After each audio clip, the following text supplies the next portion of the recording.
우리나라가 일본에게 그 침략을 당하고 식민지로 그 보내는 일제 시대에 있었던 일입니다. 한 청년이 있었습니다. 이 청년은 자라면서 이제 음악 공부에 대한 꿈을 가지고 더 공부를 잘 가르칠 수 있는 일본으로 음악 공부를 하러 가게 되었습니다. 그러니까 음악 공부를 하던 이 청년은 피아노가 없어서 음악 공부를 제대로 할 수가 없었어요. 가정 형편이 너무나 어려웠기 때문에 옛날에 다 어려웠지만 참 공부를 하러 갔지만 공부할 그 피아노가 없어서 공부를 할 수가 없는 거예요. 음악 공부를 해야 되는데 어떻게 피아노도 없이 어떻게 음악 공부를 하겠어요. 그래 고국에 있는 어머니에게 이런 편지를 썼어요. 어머니, 제가 피아노가 없어서 공부를 할 수가 없어요. 네? 피아노를 사주시면 좋겠어요. 근데 이 어머니는 홀 어머니였고요. 집안 형편이 너무나 어려웠어요. 아들이 공부를 하러 갔는데 피아노가 없어서 공부를 할 수 없다는 편지를 받은 이 어머니는요, 아들을 위해서 피아노를 사줄 결심을 하고요. 그 집에는 돈이 없으니까 피아노 살 돈을 마련하기 위해서 이 청년은, 이 어머니는 어떤 일을 했느냐면요. 그 당시는 이 솔방울을 태워서 석탄에 불을 붙이는 그런 시기였어요. 옛날 이야기입니다. 지금은 그런 가정도 그런 데 없어요. 제가 학교를 다닐 때만 해도 석탄을 이겨서 하고 난 뒤 밑에 솔방울을 넣고 난 뒤에 불을 붙이고 난 뒤에 그 석탄을 구워서 난로를 피웠던 기억이 납니다. 그래 그때는 솔방울을 굉장히 필요했어요. 이 어머니는 그 아들을 위해서 할 수 있는 일이 없으니까, 돈도 없으니까 돈을 마련하기 위해서 산에 올라 솔방울을 따기 시작을 했어요. 수백 개, 수천 개, 수만 개, 수십만 개. 손이 다 부르트고 부르튼 손이 갈라져서 피가 막 흐르는데도 솔방울을 따다 팔아서 돈을 마련을 했어요. 그 당시에 피아노 값이 한 400원쯤 됐던가 봐요. 큰 돈이었어요. 그 돈을 마련해서 일본에 유학을 간 아들에게 피아노를 사도록 돈을 보냈어요. 이미 청년 시대였기 때문에 이 아들은 어머니가 보내준 돈으로 피아노를 사서 피아노에 앉아 피아노를 치면서 어머니의 사랑, 어머니의 희생, 어머니가 어떤 고생을 하며 피아노를 사도록 돈을 보내셨는지를 아는 이 청년은요, 자신도 모르게 눈물이 흐르고 마음에 감동이 됐어요. 그런데 이 청년이 제일 먼저 작곡한 노래가 있는데 그 노래가 어머니 마음이라는 노래예요. 나실째 괴로움 다 잊으시고 기를째 밤낮으로 애쓰는 마음, 진자리 마른 자리 가라미시며 손발이 타닳도록 고생하시네. 하늘 아래 그 무엇이 넓다 하리요. 어머니의 희생은 가리없어라. 이 음악가는요, 어머니 마음을 이란 곡을 비롯해서 섬지박이, 예? 어머니가 글 따로 그 노래 섬지박이, 바우곡에 자장가, 고향 그리워 꽃구름 속에 이런 동요를 가곡을 430여 곡을 작곡을 했어요. 이 음악가가 누군지 아십니까? 이응열 선생입니다. 여러분, 자녀를 사랑하는 아버지, 어머니의 마음은 말로 어떻게 표현을 할 수가 없는 것입니다. 아버지, 어머니의 희생은 말로 다 표현할 수가 없는 것이에요. 여러분, 이응열 선생의 어머니만 그런 것이 아니라 자녀를 낳아 기르는 아버지, 어머니는 어떤 아버지, 어머니라도 정신 이상자가 아닐 때는요, 똑같은 마음으로 아들과 딸을 그렇게 사랑하며 희생을 하는 것입니다. 그렇기 때문에 사실 아버지, 어머니의 그 사랑과 희생, 은혜는 어떻게 말로 표현할 수가 없는 것입니다. 부모는 다 그런 희생을 하면서 자녀를 기르는 것입니다. 지금 우리나라에는 부자 나라가 되어서 그 부모가 그렇게 고생을 하면서 자녀를 기르는 부모들이 지금도 있기는 있어요. 지금도 있기는 있습니다. 그러나 정말 우리나라는 그렇게 먹을 걸 먹지 못하고 입을 걸 입지 못해서 굶어 죽어가고 옷이 없어서 바깥 출입을 못하는 사람들은 없어요. 복지국가가 되어서 나라에서 좀 도와주고 있으니까요. 그러나 여러분 아셔야 됩니다. 지금 조금 전에 어제 낮에 먼저 오신 우리 집사님, 권사님과 이야기를 나누기도 했지만 지금 권사님 이 나이가 70이 넘어선 분들이 자랄 때는요, 그리고 결혼해서 가정을 이루어 자녀를 낳아 기를 때는요, 정말 넉넉하지 못했어요.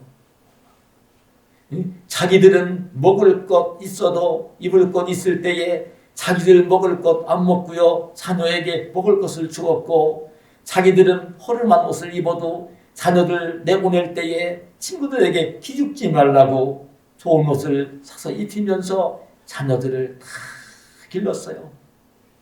그래, 여러분, 제가 지난주에도 말했지만 세계에서 그 노인 빈곤율이 1등인 나라, 그 나라가 우리나라예요. 자녀들을 위해서 다 희생했기 때문에 부모들은 자신의 노후 문제를 준비를 하지를 못했어요. 그런 나라가 우리나라예요.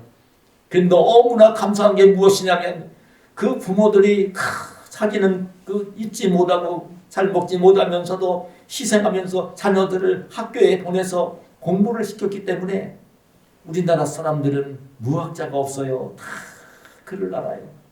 교육을 시켜줘서 지금은 고등학교까지 이제 다 이제 나라에서 그 등록금을 안 내고 공부를 할 수 있도록 그렇게 이제 해주고 있어서 부자 나라가 된 거죠. 근데 여러분 아셔야 됩니다.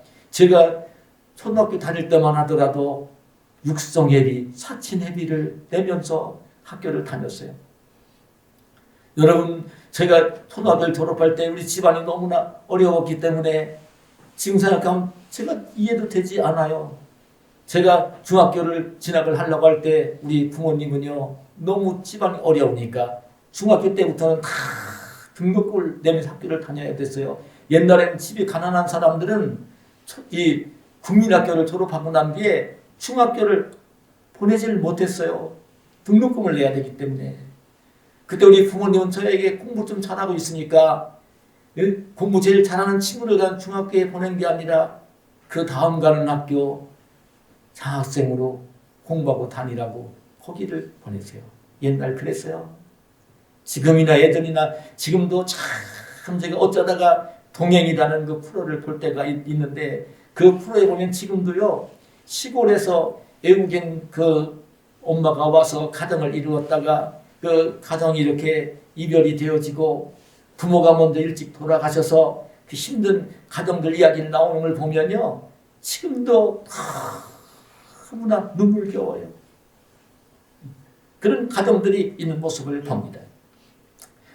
부모는 그때 보면 정말 그 남편을 먼저 보내고 나서 엄마 혼자 남은 그 가정에서 보면요, 그 자기는 안 먹으면서도 자식한테 먹을 걸 주는 거예요. 지금도 동양의 프로를 보면 그런 게 나오고요. 여러분 지금 저 아프리카나 지금 남미 같은데 어려운 나라에는 지금도요 그 농사를 짓는 그 나라에 그 땅도 없고 그 시골에서 가난한 사람들은 정말 그 어려움을 만난 가정들은요 먹을 걸 먹지 못하면서 하루하루 끼리를 남의 집에 가서 일하면서 돈 받아다가 그 음식을 장만하면 자기는 다 배고프면서도 자식에게 먹을 것을 주는 그 부모들을 내가 엊그제도 그 방송에서 보았어요. 여러분 부모는요 그런 마음으로 자녀를 사랑하며 기르는 것입니다. 그 예나 지금이나 하나도 다를 것이 없습니다. 그래서 동서양을 막론하고 부모를 공경하고 효도하라는 것은요 똑같습니다. 여러분 저는 유교 가정에서 자랐는데 우리 아버님이 참 유교 신앙을 아주 굉장히 가졌던 분인데 유교 가정에 자랐는데 유교라는 것은요 인간의 윤리 도덕을 얘기하는 거예요. 사람과의 관계를 따져서 사람들과 올바르게 관계를 맺으며 살라고 하는 것이 공자 맹자의 가르침입니다. 임금과 바른 관계를 맺고 부모와 바른 관계를 맺고 남편과 아내가 바른 관계를 맺고 형제들이 바른 관계를 맺고 어른과 젊은이가 바른 관계를 맺고 친구들과 믿음을 가지고 관계를 맺고 바른 관계를 맺으며 살도록 가르치는데 그게 유교의 가르침인데 그 가르침 가운데서 여러분 공자가 이 유교를 어쩌면 세웠던 공자가 어떤 말을 했느냐면 그런 말을 했어요. 효가 만덕의 근본이요 백행의 근본이다. 사람들이 이 땅을 살면서 다른 사람에게 좋은 일, 착한 일, 선한 일 하며 덕을 쌓으며 살아야 되는데 덕을 쌓으며 살 수 있는 모든 덕을 세우는데 근원이 되는 것은 효도하는 거다. 부모에게 효도하는 거다.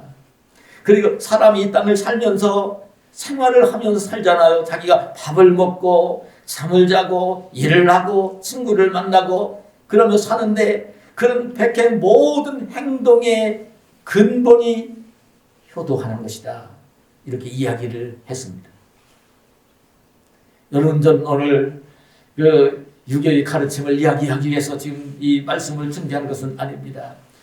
하나님의 말씀, 사람을 지어서 이 땅에 보내시고 이 땅을 살게 하시는 그 하나님이 그 말씀을 주시면서 신구약 성경 그 많은 분량의 말씀을 주시면서 그 말씀을 다 익혀서 따르기가 쉽지 않으니까 아주 가장 근본적이고 성경 전체를 요약한 계명을 주신 게 있는데 그게 여러분 십계명입니다.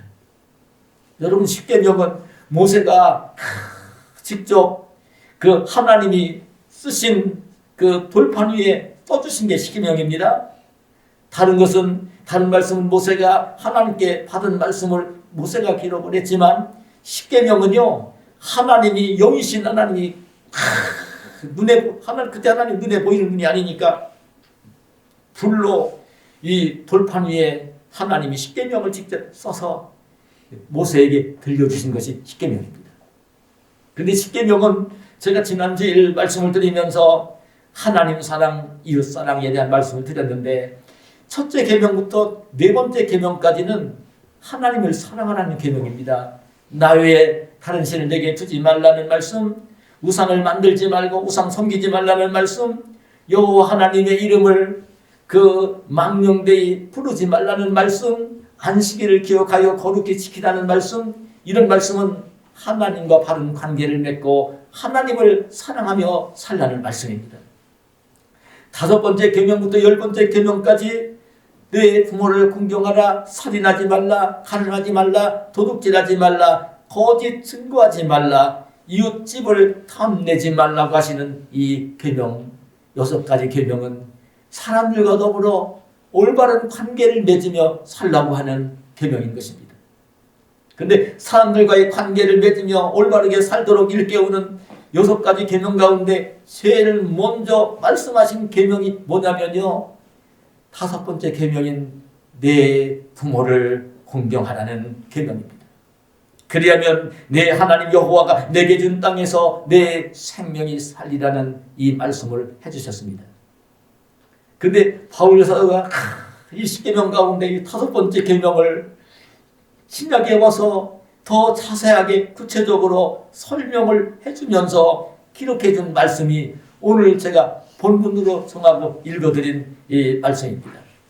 자녀들아, 주 안에서 너희 부모에게 순종하라. 이것이 옳으니라. 내 아버지와 어머니를 공경하라. 이것은 약속이 있는 첫 계명이니 이로써 내가 잘 되고 땅에서 장수하리라. 이 말씀을 주신 것입니다. 하나님이 직접 돌판에 새겨서 주셨던 5번째 계명을 바울 사도가 성령의 감동하심 속에 그 말씀을 묵상을 하면서 10계명 가운데 부모를 공경하라는 5번째 계명을 더 알기 쉽게 이렇게 설명을 하며 신약 성경에 하나님 말씀으로 다시 기록을 해준 것입니다. 여러분, 부모를 공경하며 살아야 되는 것이 우리 예수님을 믿고 하나님을 경외하며 사는 성도들이 해야 될 일인 것입니다. 하나님께서는 그 주의 백성들에게 부모를 공경하라고 말씀을 하십니다. 그러니 공경하라는 말이 뭐냐? 공경하라는 말이 뭘까요?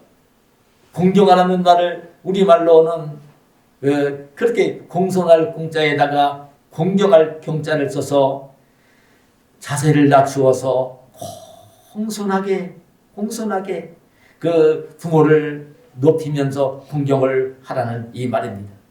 원문에도 보면 이 말이 하나님이 직접 적어주신 히브리 말로 적어주신 공경하라는 이 말이 카베드라는 말인데, 이 카베드라는 말은요, 카베드라고 하는 좀 존귀하다, 무겁다 이런 의미를 가지고 있는 그 단어의 능동 명령형입니다.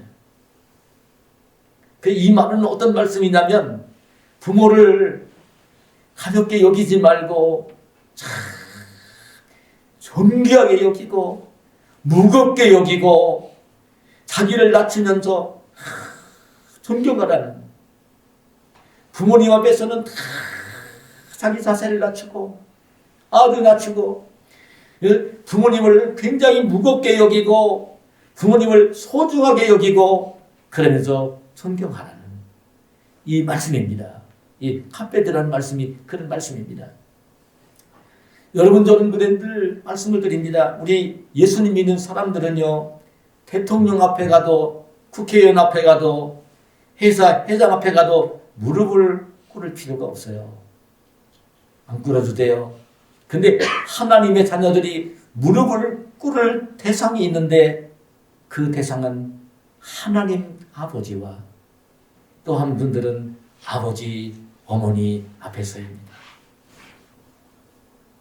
아버지, 어머니 앞에서는 무릎을 꿇고 절을 해야 되는 거예요.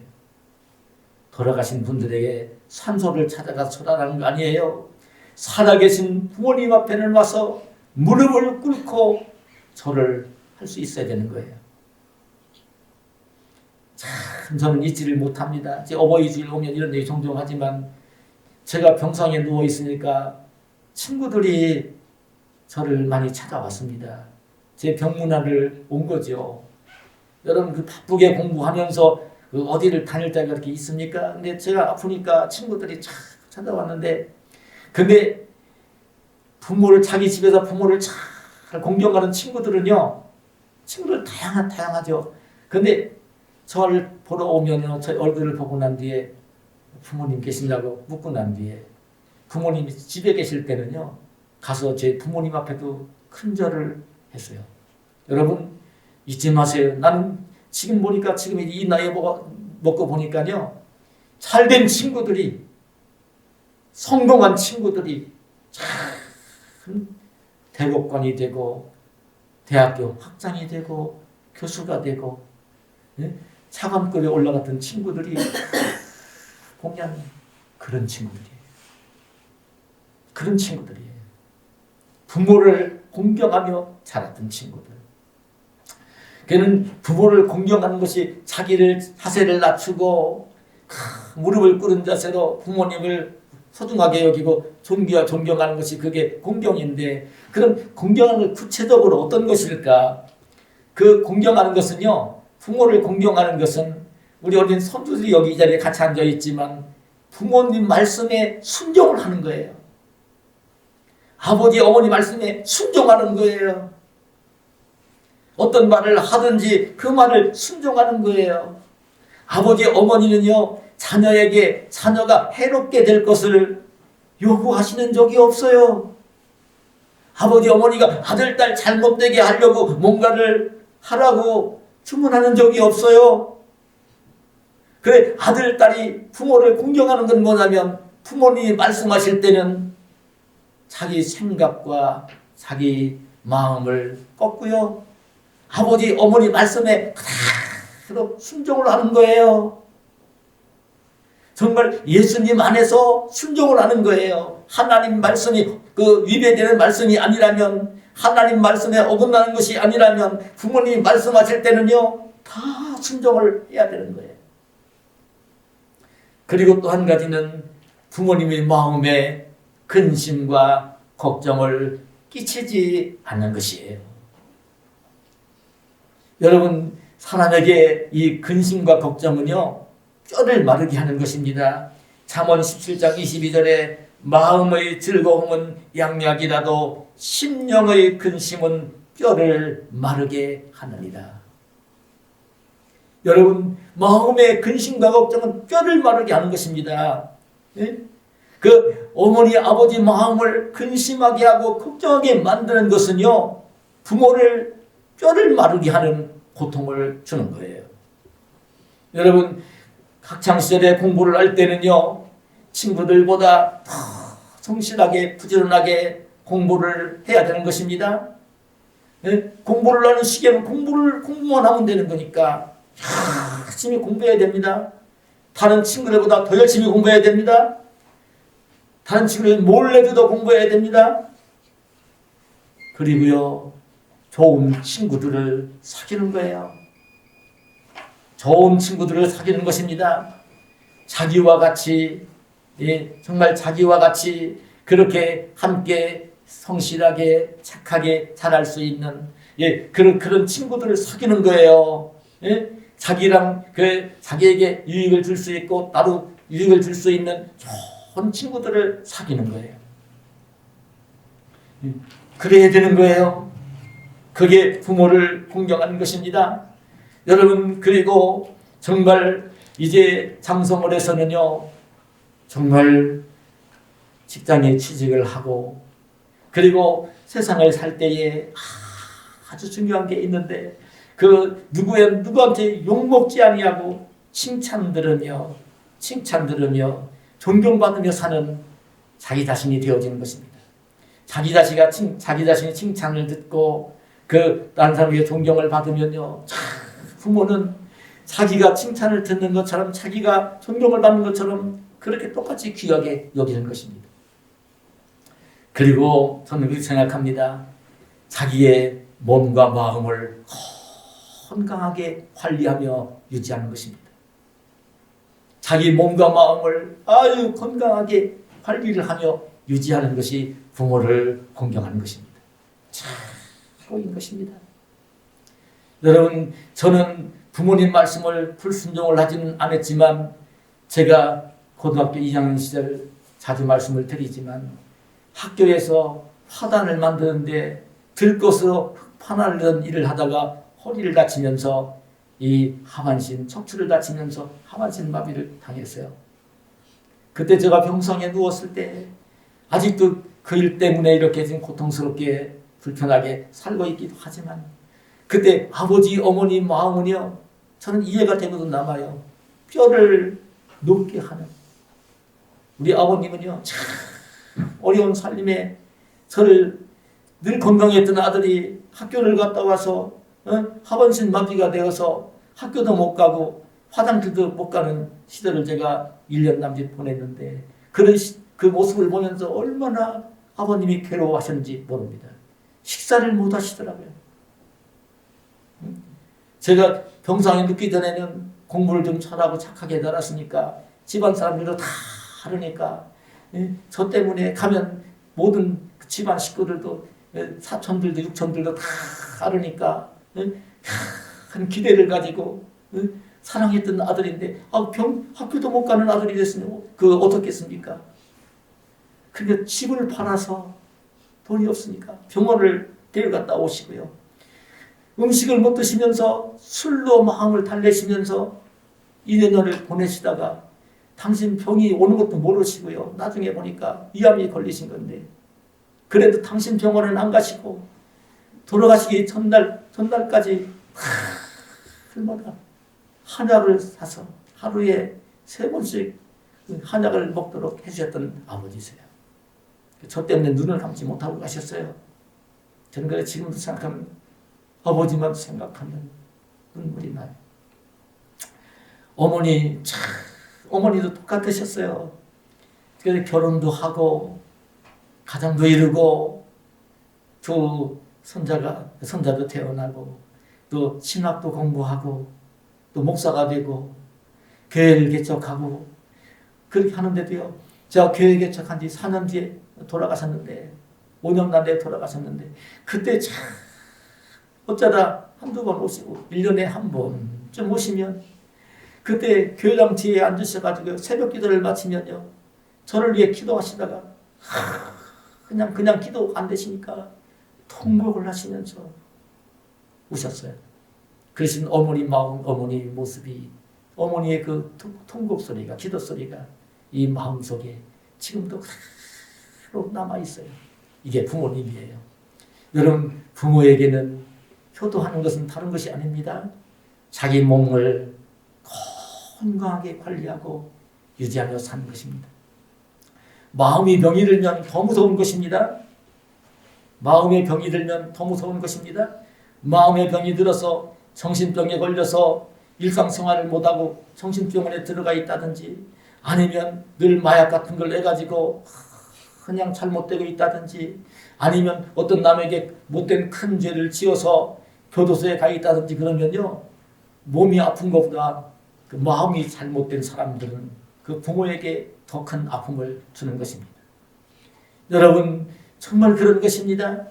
죄를 지어서 강도죄를 짓고 절도죄를 지어서 교도소에 가 있게 되어지면요.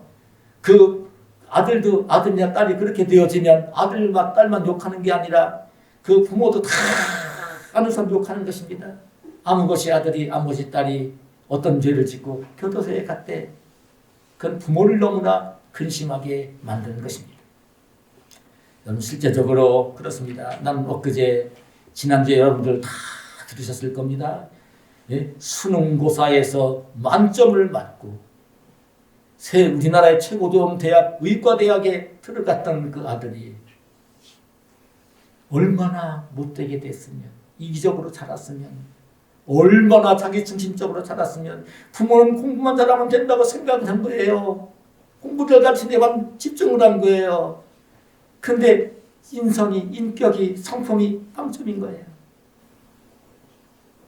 성품이 빵점인 거예요. 자기가 연애하던 그 여자가 이별 통보를 해오니까 그냥 앙심을 품고 자기가 사랑했던 여자를 죽이는. 여러분 이런 세상이에요. 저는 그런 부모 공부 잘하는 게 무슨 소용이 있어요? 공부 잘하는 게 소용없어요. 여러분 아셔야 됩니다. 저는 지난주에 그런 말씀을 드렸지만 가장 귀한 것은 하나님을 잘 경외하며 사는 것이고 그리고 사랑하며 사는 것이고 사람들을 사랑하며 사는 사람이 가장 귀한 귀한 사람인 것입니다. 그래서 성도는 부모를 기쁘게 해드리며 살아야 됩니다. 부모를 기쁘게 해드리며 사는 것은요, 잘할 때는 형제간에 우애하는 것입니다. 싸우지 않는 것입니다. 나이를 먹어서도 다투지 않는 것입니다. 늘 자기보다 형제를 위한 마음을 가지고 형제들과 관계를 맺으며 사는 것입니다. 여러분 쉬운 얘기가 아닙니다. 저는 친척들과 모든 사람들을 볼 때에 형제간에도 늘 자기가 번 돈도 아니면서 부모가 물려주는 상속 재산 가지고요, 돈 가지고 다투면서 의가 나서 남보다도 못하는, 함께 한 동네에 살면서도 왕래도 하지 않는, 나는 그런 가정들을 보았습니다. 난 민법으로 평생을 대법관이 된 그 친구를 통해 제가 들은 이야기는, 제가 그 아픔을 이야기를 언젠가 했더니요, 하늘 이상하게 여기지 않아요. 날마다 형제간 가지고 형제간이 돈 가지고 다투는 그 재판을 많이 했기 때문에 그런 얘기를 하더라고요. 얼마나 못된 사람들이 많은지 모릅니다. 머리 좋은 사람들이 더 나빠집니다. 심성이 잘못되어지면, 이기적인 마음이 되어지면요, 머리 나쁜 친구들은 그렇게 큰 잘못 안 해요. 근데 머리 좋은 친구들은 이기적이 되어지면 악한 죄를 짓는 것입니다. 저는 지금도 생각합니다. 세계적으로도 보면 러시아 대통령 푸틴 같은 머리가 굉장히 좋은 사람입니다. 근데 그렇게 악한 것입니다. 북녘 땅의 김정은 머리가 좋은 사람입니다. 우리나라에도 보면, 나는 그 정치가들도 보면 참 아픈 마음을 갖는 경우가 많습니다. 머리가 비상합니다. 좋은 머리를 가지고 상대방을 이용을 하는.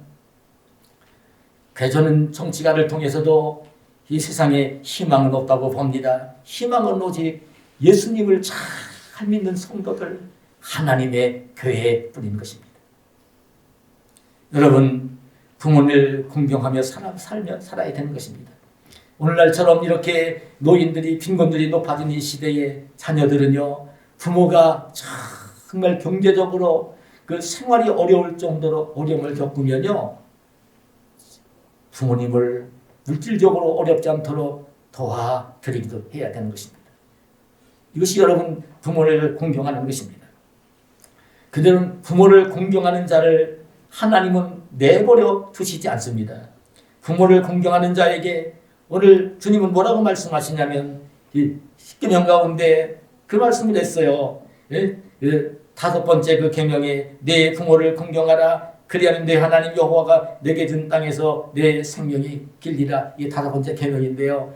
이 계명을 바울 사도가 해석을 하면서 오늘 본문에 그렇게 말씀을 한 것입니다. 그 말씀을 그렇게 해석을 하고 그렇게 말씀을 한 거예요. 주 안에서 내 부모에게 순종한 자녀들아, 주 안에서 내 부모에게 순종하라. 이것이 옳으니라 말씀하시면서, 이것은 약속이 있는 첫 계명이니, 약속에 있는 첫 계명이니 이로써 내가 잘 되고 장수하리라. 무슨 말씀입니까? 제가 십계명 가운데 가만히 분석을 해보면요, 여러분, 무엇을 하라는 계명은 2개고요, 하지 말라는 계명이 8개입니다.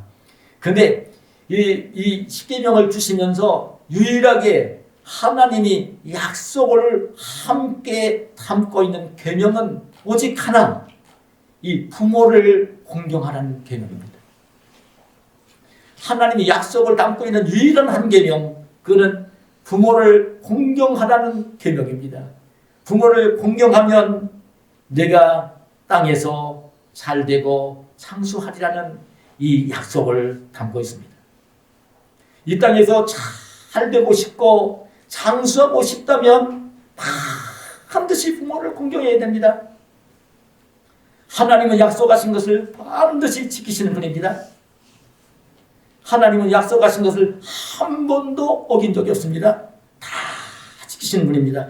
이 땅에서도 우리 하나님을 경외하면, 예수님 믿으면 하나님 나 천국 기업으로 받을 것입니다. 근데 이 땅에서도 잘 되고 싶고 장수하고 오래 살고 싶고 행복하게 살고 싶으면요, 으뜸으로 애를 게 뭐냐면 부모를 공경하는 것입니다.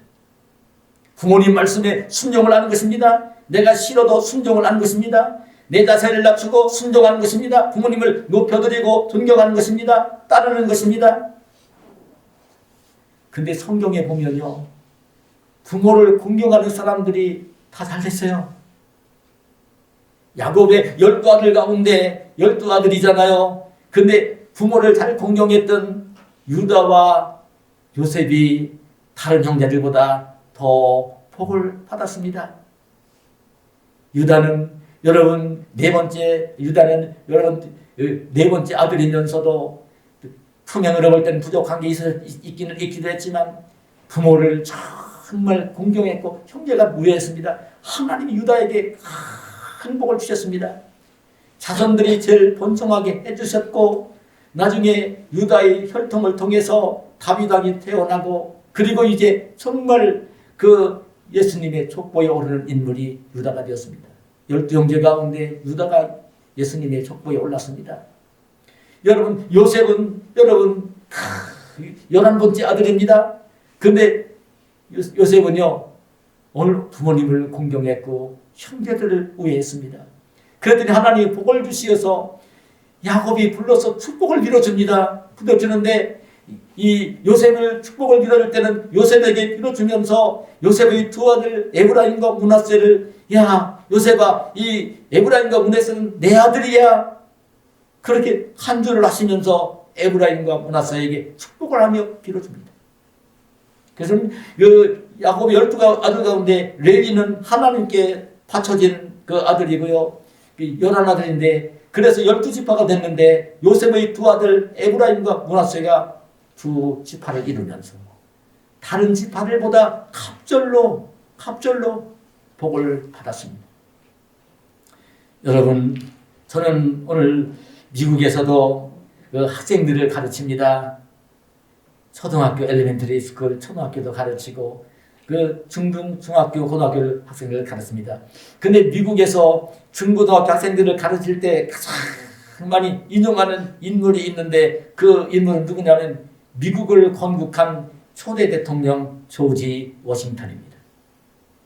여러분 이 워싱턴은요 어렸을 적에서부터 저 바다를 좋아했어요. 그래서 그는 늘 배를 타는 선원이 되려는 마음을 가지고 살았습니다. 장성에서 이 워싱턴이 이제 배를 타기 위해서 선원 훈련을 받고 바다로 나가기 위해서 어머니에게 인사를 받습니다. 그 어머니에게 내가 이제 바다로 배를 타고 바다로 간다는 이야기를 할 때에 그 아들의 이야기를 들으니 어머니는요 그 아들을 보면서 통곡을 하며 울었어요. 배를 타는 것은 위험한 일이니까 어머니는 걱정이 돼서 울으신 것입니다. 그때에 자기 어릴 때부터 가졌던 꿈인데 그렇게 좋아했는데 바다에 가서 배를 타고 생활하고 싶었는데 그렇게 좋아했는데 그 좋아하는 것을 꿈을 꾸며 살아왔고 그의 소원을 가지고 살았고 커서 이제 지금 훈련도 받고 가려고 하는 결심을 하고 마지막으로 어머니께 와서 나갈 건데 인사를 했는데 자기를 보고 통곡을 하며 우는 그 어머니를 보면서 이 아들이 마음을 접었습니다. 어머니가 저렇게 슬퍼하시는데 내가 어머니 뜻을 어기면서 내 마음대로 할 수가 없어. 마음을 접었습니다. 그때에 이 워싱턴의 어머니는 워싱턴을 안고 이렇게 기도를 해줍니다. 아버지 하나님, 우리 아들이 엄마의 마음을 알고 자기가 그렇게 소원하던 꿈을 접고 있습니다. 하나님, 엄마의 마음을 기쁘게 하는 우리 아들을 축복하여 주시옵소서. 이 아들이 영국에서 식민지였던 그 미국을 이제 독립을 시키고 미국을 건설한 초대 대통령이 된 조지 워싱턴입니다. 여러분 말씀을 맺겠습니다. 주님은 오늘 우리에게 말씀을 하십니다. 내 부모를 공경하라. 그리하면 내 하나님 여호와가 내게 준 땅에서 내 생명이 길리라. 자녀들아 주 안에서 너희 부모에게 순종하라. 이것이 옳으니라. 내 아버지와 어머니를 공경하라. 이것이 약속이 있는 첫 계명이니 이로써 내가 잘되고 땅에서 장수하리라. 여러분 정말 부모를 공경하시며 이 땅을 사시는 여러분들이 되시기를 축복합니다. 그리고 자녀들이 부모를 공경하는 자녀들이 되도록 하나님이 축복하시는 자녀들이 되도록 부모를 공경하는 자녀가 되어서 하나님이 축복해 주시는 자녀가 되도록 자녀를 기르시는 저와 여러분이 되시기를 예수님의 이름으로 축원합니다. 하나님 감사합니다. 오늘 가정의 달 5월 어버이 주일을 맞이하게 하시고 오늘 우리 어버이를 이 땅에 보내셔서 그 큰 사랑으로 희생으로 나를 길러주신 그 부모님을 생각하며 지금도 그렇게 내가 잘 되기를 원하시며 기도하시는 부모님을 생각하며 하나님께 감사하며 예배를 드리게 하시오니 감사합니다.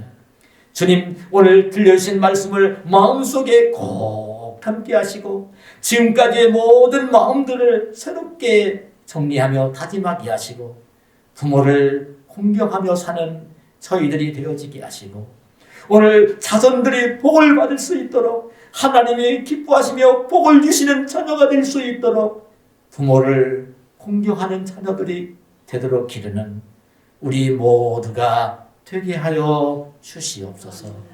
예수님의 이름으로 기도하옵나이다. 아멘.